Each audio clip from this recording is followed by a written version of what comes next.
Morning to all. Last લેક્ચરમાં previous લેક્ચરમાં આપણે ઇન્ટ્રોડક્શન પાર્ટ જોયું હતું. ઓકે, ફટાફટ એકવાર રિકોલ કરી લઈએ. ઓકે, આઈઓટી શું કહેવા માંગે છે? આઈઓટી, ઇન્ટ્રોડક્શન ઓફ આઈઓટી, બે શબ્દોથી બનેલું છે, ઇન્ટરનેટ અને થિંગ્સ. ઓકે, ઇન્ટરનેટ વિશે તમે પરિચિત છો. ઇન્ટરનેટ એટલે કે ઇન્ટરકનેક્ટેડ નેટવર્ક. ઓકે, ઇન્ટરનેટે શું કામ કર્યું? તો કે બધું હ્યુમન્સને બધાને જોડવાનું કામ કર્યું. ઓકે, કેવી રીતે? તો ફોર એક્ઝામ્પલ આપણે જે ડિવાઇસ યુઝ કરીએ છીએ, મોબાઈલ યુઝ કરીએ છીએ, બરાબર, એમાં આપણે વિડીયો કોલ, ફોર એક્ઝામ્પલ આપણે વિડીયો કોલ કરીએ છીએ. ઓકે, એક પર્સનથી હું મારા ફ્રેન્ડ્સને વિડીયો કોલ કરું. ઓકે, તો એ શું થયું? તો ઇન્ટરનેટના માધ્યમથી, બરાબર, બે ડિવાઇસ, બે પર્સન કનેક્ટ થયા. બરાબર, તો ઇન્ટરનેટે શું કર્યું? આ બધું જોડવાનું કામ કર્યું. ઓકે, ઇન્ટરનેટ વિશે વધારે આપણે વાત નથી કરતા અહીંયા. ઓકે, થિંગ્સ એટલે ઓબ્જેક્ટ અને ડિવાઇસીસ. બરાબર, ડિવાઇસ એટલે શું? થિંગ્સ એટલે શું? તો કે વસ્તુઓ જેવી કે મોબાઈલ છે, કોમ્પ્યુટર છે, ટીવી, સ્માર્ટ વોચ છે, બરાબર, વોશિંગ મશીન છે. ઓકે, આ બધું એક્ઝામ્પલ આપણે જોઈએ. ઓકે, તો ઇન્ટરનેટ જે છે, ઇન્ટરનેટ, ઓકે, તો આની પહેલાં તો ડેફિનેશનની વાત કરીએ. ઓકે, અગાઉ પણ મેં તમને કહી દીધી, ફટાફટ બીજી વાર રિપીટ કરી લઈએ કે કોઈ એવી વસ્તુ, કોઈ એવું ડિવાઇસીસ જે માઇક્રો પ્રોસેસર અને માઇક્રો કંટ્રોલરનો એમાં યુઝ થતો હોય. ઓકે, હવે એને આપણે ઇન્ટરનેટ સાથે જોડીએ, એને ઇન્ટરનેટ કનેક્ટ કરીએ એમાં, બરાબર, અને જે નેટવર્ક ઊભું થાય, નેટવર્ક રચાય, એને શું કહેવામાં આવે? તો આઈઓટી કહેવામાં આવે, ઇન્ટરનેટ ઓફ થિંગ્સ. બરાબર. ઓકે, હવે શું કરે છે? તો ડેટાને મોકલે છે અને ડેટા રિસીવ કરે છે. Okay, IoT. ઓકે, પછી આજે તમે એક્ઝામ્પલ જોઈ રહ્યા છો. ઓકે, જે આઈઓટીના એક્ઝામ્પલ છે. ફોર એક્ઝામ્પલ છે બલ્બ છે, વોચ છે, ઓવન છે, વોશિંગ મશીન છે, કોમ્પ્યુટર છે, મોબાઈલ છે, કાર છે, મીડિયા. આવા લોટ ઓફ તમારે રોજબરોજ તમે જોતા હશો કે જે આઈઓટી દ્વારા ચાલે છે. Okay, bulb. ઓકે, બલ્બ જે છે અત્યારે તમે જુઓ, મેં તમને આગળ પણ વાત કરી હતી કે બલ્બ છે એ બ્લૂટૂથ દ્વારા કનેક્ટ કરીને આપણે સોંગ સાંભળીએ છીએ ઇન્ટરનેટના માધ્યમથી. બરાબર, આવા લોટ ઓફ એક્ઝામ્પલ છે, બરાબર, જે આઈઓટી બેઝ છે. ઓકે, નેક્સ્ટ જે વાત કરી હતી કે વસ્તુઓ અને પ્રોસેસ. ઓકે, વસ્તુઓ કે સેન્સર છે એ બધી આઈઓટી ઇનપુટ આઉટપુટ ડિવાઇસીસ છે. પ્રોસેસમાં લેવલ કંટ્રોલ છે, મોનિટરિંગ પ્રેશર કંટ્રોલ છે, મોનિટરિંગ ટેમ્પરેચર છે, આ બધું. ઓકે, બીજી ડેફિનેશનની પણ મેં તમને વાત કરી હતી કે આઈઓટીનો એવો પણ અર્થ થાય છે દુનિયાની બધી વસ્તુઓને ઇન્ટરનેટ સાથે કનેક્ટ કરવી. ઓકે, નેક્સ્ટ આપણે જોયું હતું things that collect information and send it, જે વસ્તુઓ માહિતી મેળવે છે અને મોકલે છે. બરાબર, આગળ વાત કરી આપણે માહિતી મોકલવી, સેન્ડ કરવી ને માહિતી રિસીવ કરવી. ઓકે, હવે આ સેન્સર જે છે, આમાં સેન્સરનો ઉપયોગ થાય. તો સેન્સરનું કામ શું? તો કે સેન્સ કરવું. કોને સેન્સ કરવું?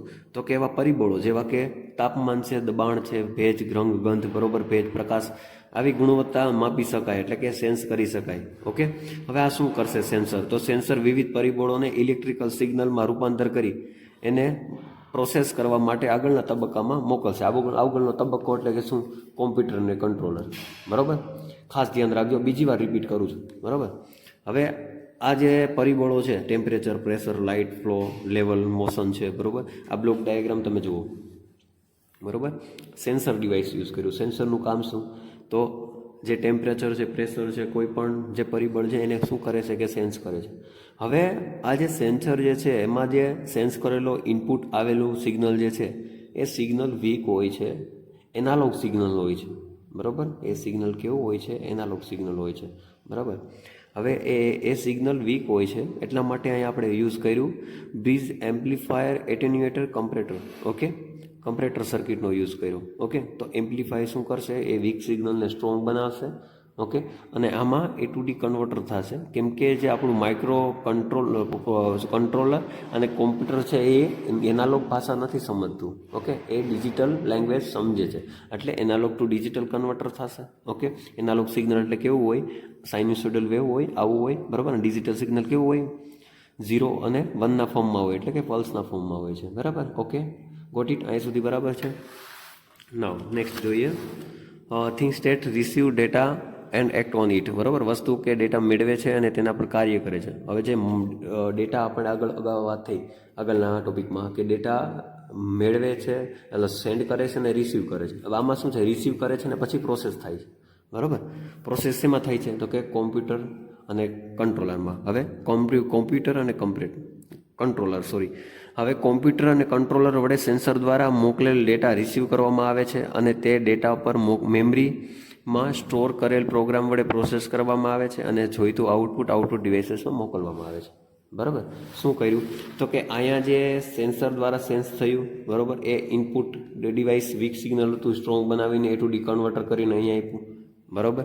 હવે એ શું કરશે તો કે એ જે સિગ્નલ મને મળેલું છે, રિસીવ સિગ્નલ થયું છે, બરાબર, એ મેમરીમાં સ્ટોર થશે.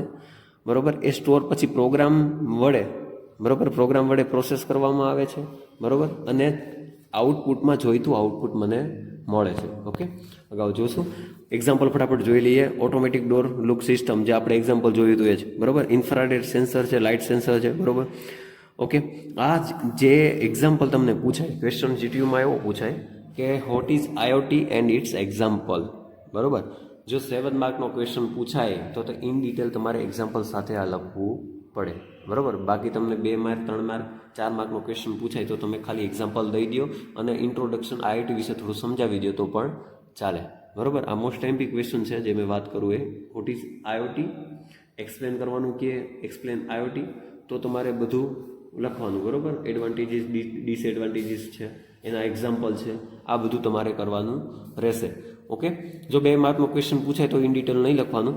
જો 7 માર્કનો ક્વેશ્ચન પૂછાય તો આ તમારે બધું દર્શાવવાનું રહેશે. Okay, infrared sensor, light sensor આ શું કરે છે તો કે જે ઇનપુટમાં જે પરિબળો છે, આપણે વાત કરીએ, લાઇટ છે, પછી ટેમ્પરેચર છે, લેવલ છે, બરાબર, આ બધું જે છે એ સેન્સ કરશે.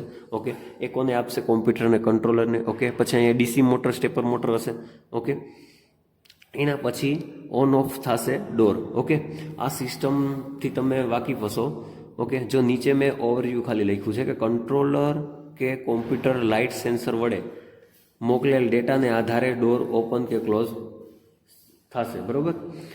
ઓકે, એ સિગ્નલ મોકલશે. જો તમે ઘણી જગ્યાએ જોયું હશે, મોલ છે કે પછી ઘણી બધી કોલેજમાં પણ જોયું હશે કે એક હ્યુમન એવી વેલ્યુ સેટ કરેલી હોય કંટ્રોલરમાં કે કોમ્પ્યુટરમાં. બરાબર. કે હ્યુમન પાસ થાય. ઓકે, તો એ પાસ થાય એ પહેલાં ડોર ઓપન થઈ જાય. ઓકે, અને જાય એ અંદર આવી જાય એટલે ડોર છે ઓટોમેટિક બંધ થઈ જાય. ઓકે, તો ત્યાં એક સેન્સર ગોઠવેલું હોય છે, જે લાઇટ સેન્સર હોય છે, ઇન્ફ્રારેડ સેન્સર હોય છે, જે સેન્સ કરે છે. ઓકે, કે હ્યુમન આવે છે તો એ ડિટેક્ટ કરે છે. ઓકે, અને આ જે ડીસી મોટર છે, ઓકે, એ કોમ્પ્યુટર પછીનો તબક્કો છે જે સિગ્નલ ડીસી મોટરને આપશે. ઓકે, એના દ્વારા ડોર છે ઓન ને ઓફ થશે. બરાબર. ઓકે, આવું તમારે મેં જે સમજાવ્યું હોય તમે સમજાવવું હોય તો વાંધો નથી. બરાબર. બીજું એક્ઝામ્પલ છે automatic room temperature control. Okay, આ તમે જુઓ કે રૂમ છે, બરાબર, એ ટેમ્પરેચરના હિસાબે કુલિંગ ફેન છે એ ઓન ઓફ થાય.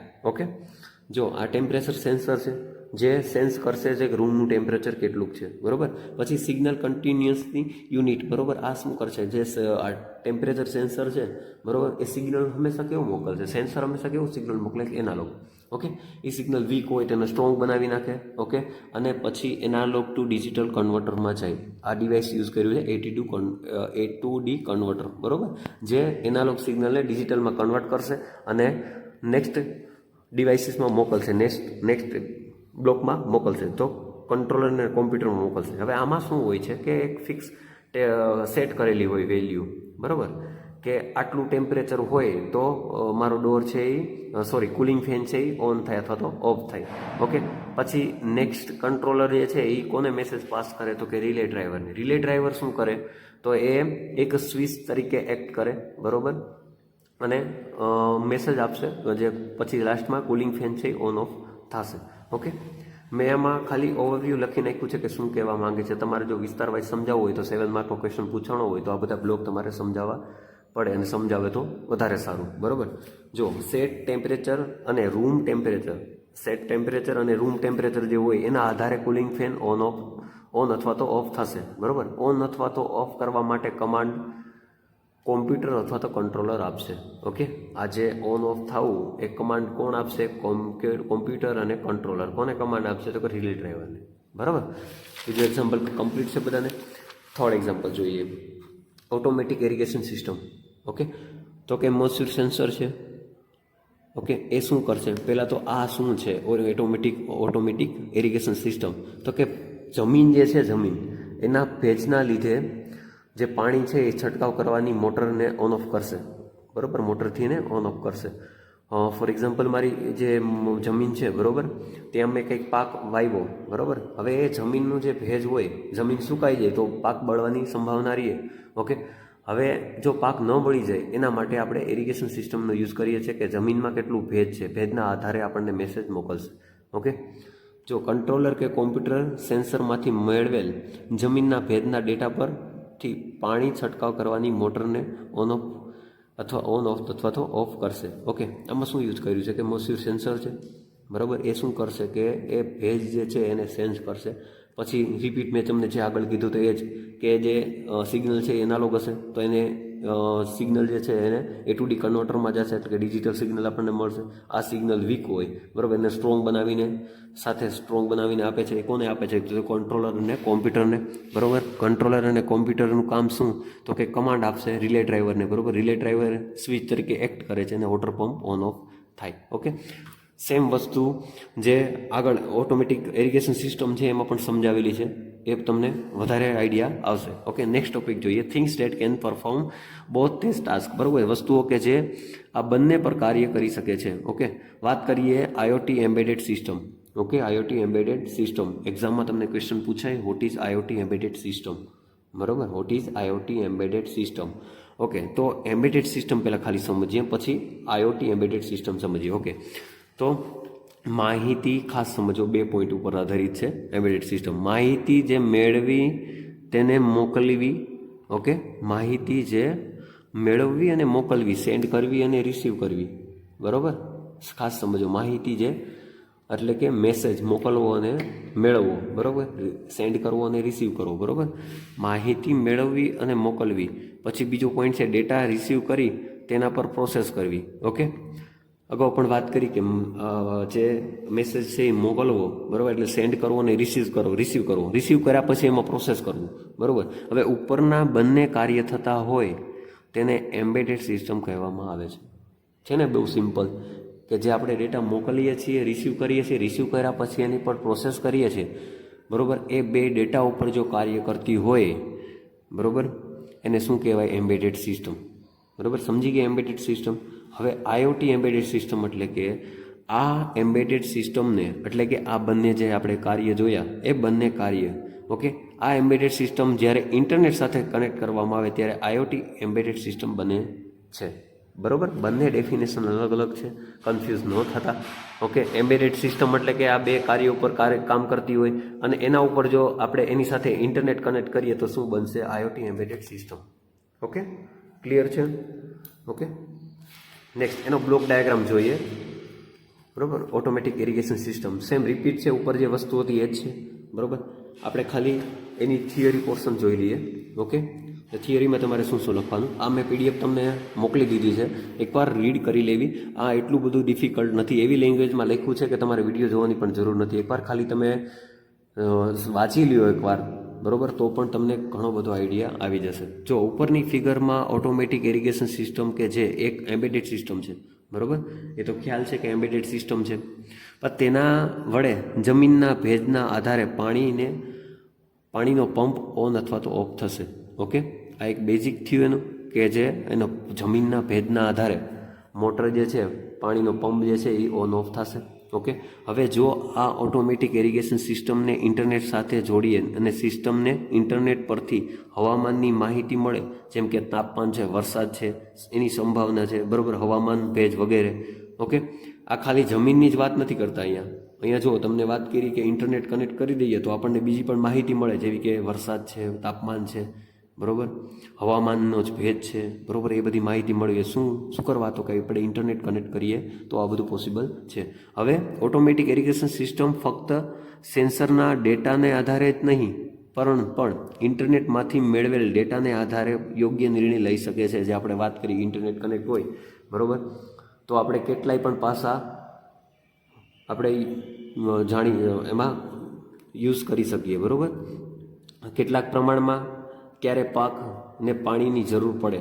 ઓકે, સ્વાભાવિક છે કે આપણે ઇન્ટરનેટનો યુઝ કરીએ તો આપણને તાપમાન છે, વરસાદ છે, એની બધાનો આઈડિયા આવે. ઓકે, હવે એ વરસાદ છે, તાપમાન છે, એ પાકના આધારે ક્યારે પાકને પાણીની જરૂર છે, ઓકે, તો એ આપણને ખબર પડશે. ઓકે, તો એરિગેશન સિસ્ટમ જે છે, એમ્બેડેડ એરિગેશન સિસ્ટમ, જો એ ક્વેશ્ચન પૂછાય તો તમારે અહીં સુધી લખવાનું, બરાબર. આટલી એક થિયરી સમજાવી દેવાની અને એનો જે બ્લોક ડાયાગ્રામ છે એ સમજાવી દેવાનો. 4 માર્કમાં આ ક્વેશ્ચન તમને પૂછી શકે જીટીયુમાં. ઓકે, એટલે આ ક્વેશ્ચન તમારે આ એમપી ગણવાનું. ઓકે, નેક્સ્ટ જોઈએ બેનિફિટ ઓફ આઈઓટી.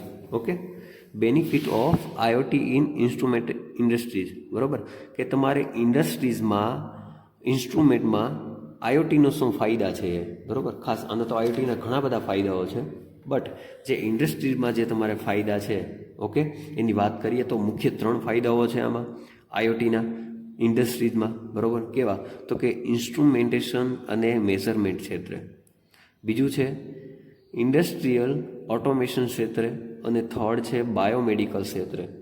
ઓકે, આ તમારે ખાસ આ ત્રણેય ભૂલાય નહીં. ઓકે, બહુ ઇઝી છે ત્રણેય બેનિફિટ, તો તમને એક્ઝામ્પલ લગભગ પૂછાશે જ. ઓકે, ઇન્સ્ટ્રુમેન્ટ અને મેઝરમેન્ટ ક્ષેત્રે, ઓકે, તો આઈઓટી વડે કોઈ પણ પરિબળ જેવા કે તાપમાન, દબાણ, લેવલ વગેરે સતત સંપૂર્ણ માપન એટલે કે સેન્સ અસરકારક ખર્ચમાં ઉપલબ્ધ છે. ઓકે, એટલે આ બધું આપણે તાપમાન છે, દબાણ છે, લેવલ છે, આ બધું આસાનીથી આપણે સંપૂર્ણપણે કરી શકીએ, બરાબર, ઓછા ખર્ચે, બરાબર. પછી આઈઓટી થકી વિશાળ વિસ્તારમાં એકસાથે માપન કરીને ડેટા એકત્રિત અસરકારક ખર્ચમાં કરી શકાય છે. ઓકે, આઈઓટી વડે માપન અને માપનથી ડેટા એકત્રિત કરવો અને માપનથી મેળવેલ ડેટા એનાલિસિસ એટલે કે વિશ્લેષણ એક જ પ્રક્રિયામાં થાય છે. ઓકે, પછી માપનથી મેળવેલ ડેટાના એનાલિસિસ વડે ત્વરિત એટલે કે ઝડપથી કોઈ એક્શન લઈ શકાય છે. ઓકે, ટૂંકમાં આઈઓટી વડે રિયલ ટાઈમ મેઝરમેન્ટ એનાલિસિસ શક્ય છે. ઓકે, આઈઓટી માપનની અખંડિતતા, ઓકે, અખંડિતતામાં વધારો કરે છે. ઓકે, આ શું હતું કે ઇન્સ્ટ્રુમેન્ટેશન ક્ષેત્રે અને મેઝરમેન્ટ ક્ષેત્રે આઈઓટીનો બેનિફિટ છે, બરાબર. પછી નેક્સ્ટ જોઈએ તો ઇન્ડસ્ટ્રીયલમાં ઓટોમેશન ક્ષેત્રે, આ તમને આઈડિયા હશે જ, ખ્યાલ હશે, બરાબર. એકવાર તમે ખાલી રીડ કરી લેશો ને તો એ તમને ઘણો બધો આઈડિયા આવી જશે, બરાબર. તમારે ગોખવાની જરૂર પડશે નહીં. ઓકે, એફિશિયન્સી એટલે ક્ષમતા, ઓકે, અને પ્રોડક્ટિવિટી એટલે કે ઉત્પાદન, ઓકે, એમાં વધારો, ઓકે, એમાં વધારો થાય. પછી આઈઓટી રિયલ ટાઈમ મોનિટરિંગ અને ડેટા એનાલિસિસ વડે કોઈ ઇન્ડસ્ટ્રીમાં ક્ષમતા અને ઉત્પાદનમાં વધારો કરે છે. ઓકે, શેમાં? તો કે મોનિટરિંગ અને ડેટા એનાલિસિસ વડે, બરાબર. પછી ક્વોન્ટિટી કંટ્રોલમાં સુધારો. ઓકે, ક્વોન્ટિટી કંટ્રોલમાં સુધારો, તો કે ઉત્પાદનના કોઈ પણ તબક્કે આઈઓટી વડે પ્રોડક્ટનું ટ્રેકિંગ અને વિશ્લેષણ એટલે કે એનાલિસિસ થઈ શકે છે, જે સારી ગુણવત્તાવાળું આઉટપુટ આપે અને જે ક્ષતિ છે એટલે કે ડિફેક્ટ એનો દર અને લગાડ અટકાવે છે, બરાબર. ક્વોન્ટિટી કંટ્રોલમાં સુધારો. ઓકે, પછી સુરક્ષા એટલે કે સેફટીમાં વધારો, તો પર્યાવરણના અવલોકન અને ભવિષ્યના થનારા સંકટોની જાણકારી મેળવીને આઈઓટી કાર્યસ્થળની સુરક્ષામાં વધારો કરે છે, જેમ કે કર્મચારી અને સંપત્તિ બંનેનું રક્ષણ કરે છે. ઓકે, આ સેફટીમાં પણ કામ કરે છે. આ એક જોઈએ તો એક જે ઇન્ડસ્ટ્રીયલ ઓટોમેશન છે એ તમારા માટે મોસ્ટ ટાઈમ બેનિફિટ ગણાય. ઓકે, પછી છે નિર્ણય લેવામાં સુગમતા. ઓકે, આઈઓટી વડે ઇન્ટરનેટના માધ્યમથી ક્લાઉડમાં સ્ટોર કરેલ ડેટાનો ઉપયોગ કરીને ઝડપી અને વ્યૂહાત્મક, બરાબર, એટલે કે સ્ટ્રેટેજિક નિર્ણય લઈ શકાય છે. ઓકે, એટલે કે ઝડપથી આપણે કોમ્યુનિકેશન કરી શકીએ છીએ. ઓકે, બાયોમેડિકલ ક્ષેત્રે, તો કે remote patient monitoring. Okay, biomedical ક્ષેત્રે એટલે કે મેડિકલ ક્ષેત્રે રિમોટ પેશન્ટ મોનિટરિંગ. ઓકે, દર્દીના શરીરમાં ચોક્કસ ટેસ્ટ અલગ અલગ સેન્સર વડે કરી તેને દૂર બેઠેલા ડૉક્ટર સુધી મોકલી શકાય છે. ઓકે, તમે અત્યારે જાણો છો કે ઘણી બધી હોસ્પિટલમાં પોસિબલ નથી કે બધા ઇક્વિપમેન્ટ હોય, બરાબર. આજે મારે કાર્ડિયોગ્રામ કઢાવવો હોય અથવા તો સિટી સ્કેન કરાવવું હોય તો તમે ડૉક્ટર પાસે તમે જાઓ, બરાબર, તો એક તમને ખાલી લખી ગયા તમારે સિટી સ્કેન કરાવવાનું છે, તો તમે હોસ્પિટલથી સિટી સ્કેન કરાવીને એ બધું વધારે પ્રોસેસ થતી નથી, ઝડપથી તમને એનું જે રિઝલ્ટ છે એ તમને મળી જાય છે, બરાબર. એટલે એમાં બાયોમેડિકલ ક્ષેત્રે ઝડપી કામ થયું, બરાબર. ડૉક્ટર દૂર બેઠેલો હોય તો એ ખાલી આપણા રિપોર્ટ જોઈએ તો પણ એને આઈડિયા આવી જાય કે આ પેશન્ટ નોર્મલ છે તો કે ગંભીર છે, બરાબર. જે લાંબા સમયથી બીમાર દર્દી વૃદ્ધો માટે ખૂબ જ ઉપયોગી છે, બરાબર. અત્યારે વૃદ્ધ વ્યક્તિ હોય, બરાબર, એ તમે સમજો કે જાજો ટાઈમ સિટી સ્કેન કરાવવાનું કીધું હોય અથવા તો ગમે તે રિપોર્ટ કરાવવાનો કીધું હોય, ઓકે, તો એ રિપોર્ટ આવતા વાર લાગે. બટ જે આ મેડિકલ ક્ષેત્રે, બાયોમેડિકલ ક્ષેત્રે આવી બધી ઘણી બધી ફેસિલિટીઓ છે જેનાથી રિઝલ્ટ ફટાફટ મળી જાય છે, બરાબર, અને રિપોર્ટ પણ ફટાફટ આવી જાય જેથી કરીને એને ટાઈમસર સારવાર મળી શકે. ઓકે. ખર્ચમાં ઘટાડો. ઓકે. રિમોટ પેશન્ટ મોનિટરિંગને લીધે વિવિધ ખર્ચ જેવા કે ડૉક્ટરની વિઝિટનો ખર્ચ, હોસ્પિટલમાં રહેવા માટેનો ખર્ચ ઘટી જાય છે. Okay. Next, real time monitoring એટલે કે મેડિકલ IoT ડિવાઇસીસ દ્વારા દર્દીના વિવિધ ટેસ્ટના ડેટા જેવા કે બ્લડ સુગર છે, વજન, બ્લડ પ્રેશર છે વગેરે એકત્રિત કરીને તેને ડૉક્ટર સુધી મોકલી શકાય છે કે જે સારું મેનેજમેન્ટ અને જરૂરી સમયે યોગ્ય પગલાં લેવા જેવી સુવિધાઓ પૂરી પાડે છે. ઓકે. આ હતા એના બેનિફિટ્સ, બરાબર, જે ખાસ તમારે એક્ઝામમાં તમને પૂછાય તો આ 3 બેનિફિટ્સ તમારે લખવાના રહે, બરાબર. નેક્સ્ટ છે ભૌગોલિક. ઓકે, આ એક ટોપિક રહી ગયો. ભૌગોલિક બેનિફિટમાં જ છે બાયોમેડિકલ ક્ષેત્રે ભૌગોલિક સ્વતંત્રતા. ઓકે. IoT વડે દર્દીઓના ડેટાની દુનિયાના કોઈ પણ છેડે રહેલા ડૉક્ટરને પહોંચાડી શકાય છે. ઓકે. અત્યારે તમે જુઓ કે એક ડૉક્ટર અહીંયા જે ફોર એક્ઝામ્પલ રાજકોટમાં દર્દીને આપણે દાખલ કર્યા, એડમિટ કર્યા, બરાબર, તો એ દર્દીને કાંઈ એવો ઇસ્યુ છે, એવો પ્રોબ્લેમ છે જે કરંટ જે ડૉક્ટર હોય જે હોસ્પિટલમાં એનાથી પોસિબલ નથી, તો એ ડેટા બીજા ડૉક્ટરને બીજી કન્ટ્રીમાં અથવા તો બીજા સ્ટેટમાં, બીજા રાજ્યમાં, ગમે ત્યાં એ ડેટા મોકલશે, બરાબર, રિપોર્ટ મોકલશે. ઓકે. તો ડૉક્ટરને આવવાની પણ જરૂર નથી, એ ડેટા જોઈ લે. ઓકે. એ રિપોર્ટ જોઈ લે તો ડૉક્ટર સલાહ સૂચન આપી શકે, બરાબર. તો આ એક બેનિફિટ થયો કહેવાય, જેના વડે તેના ઈલાજ માટે જરૂરી પગલાં લઈ શકાય છે. ભારતમાં રહેલ ડૉક્ટર પાસે અમેરિકામાં સ્થિત દર્દીને આવવાની જરૂર નથી. ઓકે. જો મેં કીધું એ રીતે જ કે અમેરિકા ડૉક્ટર બેઠો હોય તો એની સલાહ સૂચન લેવા માટે આપણે ખાલી રિપોર્ટ મોકલી દઈએ તો એ સજેશન આપણે ડૉક્ટર કરી શકે કે આવી રીતે મેડિસિન આપો કે આ રિપોર્ટ અથવા તો આગળના પગલાં આવી રીતે લ્યો, બરાબર. આ બધા હતા બેનિફિટ્સ, જે એકવાર રીડ કરી લેજો. ક્યાંય પણ તમને ડાઉટ હોય તો મને કહેજો. નેક્સ્ટ આપણે જોશું કેરેક્ટરિસ્ટિક ઓફ IoTના લક્ષણ, જે પણ IMP ક્વેશ્ચન છે. ઓકે. એ આપણે નેક્સ્ટ લેક્ચરમાં જોશું. ઓકે. Thank you.